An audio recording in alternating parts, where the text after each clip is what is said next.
Hello नमस्कार साथियों, मैं HNY आप सभी का बहुत बहुत स्वागत करता हूं आदर्श क्लासेस के अपने YouTube प्लेटफॉर्म पर।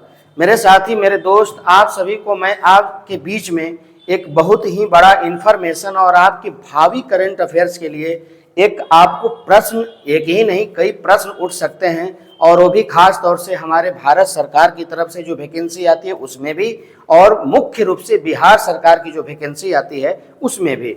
तो मेरे साथी आप सभी हमारे स्क्रीन बोर्ड पे, डिजिटल बोर्ड पे देख रहे हैं कि ये जो पिक लगा है, ये हमारा जो है पिक है, ये आपके सामने हमारी शारदा सिन्हा स्वर कोकिला, एक स्वर कोकिला हम लता मंगेशकर को कहते थे पूरे इंटरनेशनल लेवल पे, और हम अपने बिहार और भारत के अंदर यहाँ पे कह रहे हैं आपको शारदा सिन्हा को। और शारदा सिन्हा इस देश ही नहीं पूरी दुनिया में लोकगीत के मायने में अपना परचम लहराया था और अपने गीतों से दिलों में उतरा था।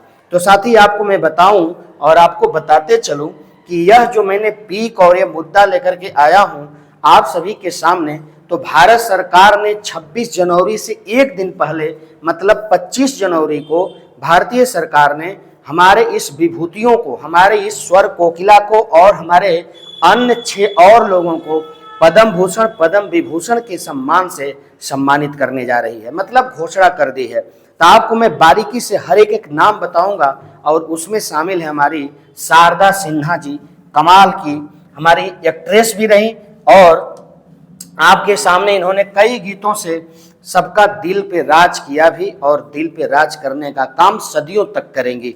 तो मैं आपका समय नहीं लूंगा और आपको मैं बताते चलूंगा। यहाँ पर जरा देख लीजिए आप, यहाँ पे सारा सिस्टम आपके सामने रखा हुआ है।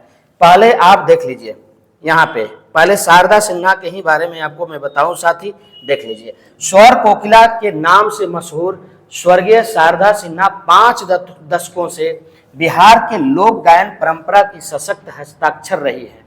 उनका जन्म 1 अक्टूबर 1952 को हुआ था। उन्होंने भारतीय लोक संगीत और शास्त्रीय संगीत की गायिका के रूप में पहचान बनाई। उन्होंने मुख्य रूप से मैथिली, भोजपुरी सहित अन्य लोक भाषाओं में अपने हिंदी के गीत में भी, जैसे कि मैंने प्यार किया एक फिल्म आई थी हमारे सलमान खान जी का, उसमें भी इन्होंने गीत गाया था।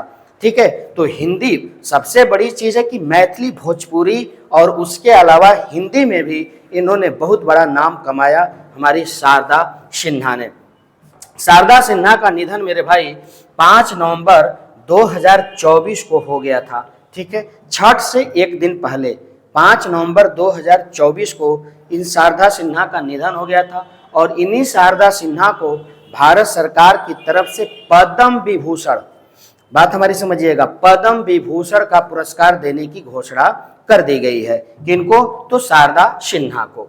अब समझिए जरा, शारदा सिन्हा के बाद नाम आता है मेरे साथी, शारदा सिन्हा का नाम आता है आपके सामने, उसके बाद यहाँ जरा देख लीजिए।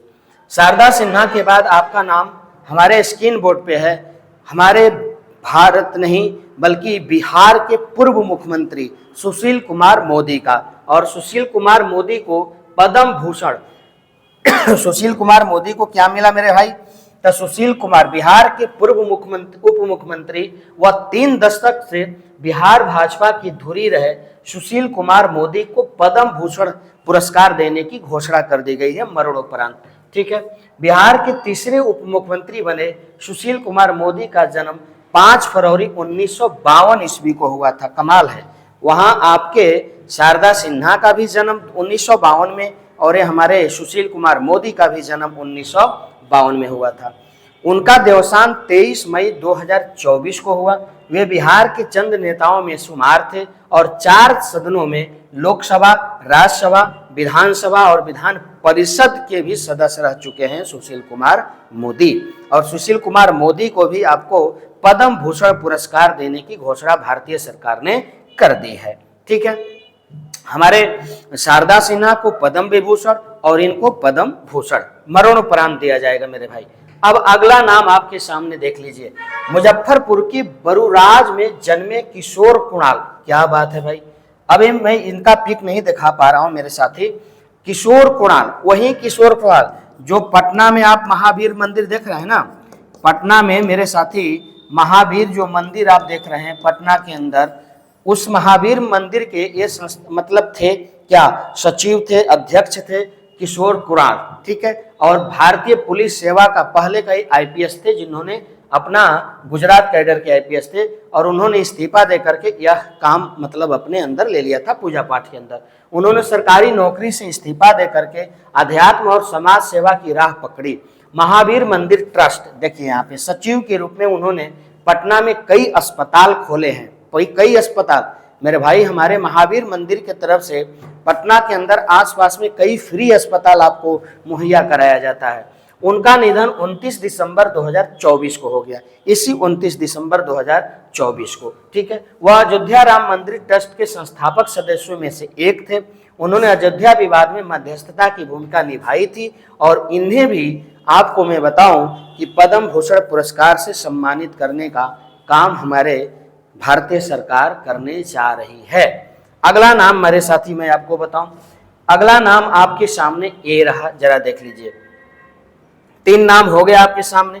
अगला नाम आपके सामने निर्मला देवी का जन्म, मतलब अगला नाम निर्मला देवी है। 15 अगस्त 1947 को मुजफ्फरपुर के भूसरा गांव में हुआ था। पिता बारूनी प्रसाद सिंह और माता जानकी देवी थी, ठीक है। और वे जन्मी निर्मला माँ द्वारा बनाई गई सुजनी को निहारती रहती है। धीरे धीरे वे इस विद्या में निपुण हो गई। सारण के मरहड़वा में कालिका प्रसाद सिंह के साथ शादी हुई, लेकिन वह ज्यादा दिन तक नहीं चली। ये निर्मला देवी की बात हो रही है यहाँ पे, निर्मला देवी। इन्हें भी हमारे बिहार के 7 विभूतियों में से इन्हें भी शामिल किया गया है, निर्मला देवी को, जिनको यह पुरस्कार प्रदान किया जाएगा, ठीक है, निर्मला देवी। अगला नाम आपके सामने मैं रखूं, अगला नाम आपके सामने यह है समाज सेवी भीम। या समझे, ये मुसहर जाति से आते हैं। समाज सेवी भीम सिंह भवेश आरा सदर प्रखंड के लक्ष्मणपुर गांव के रहने वाले हैं। भवेश ने मुसहर समाज के जीवन की बेहतरी के लिए हमेशा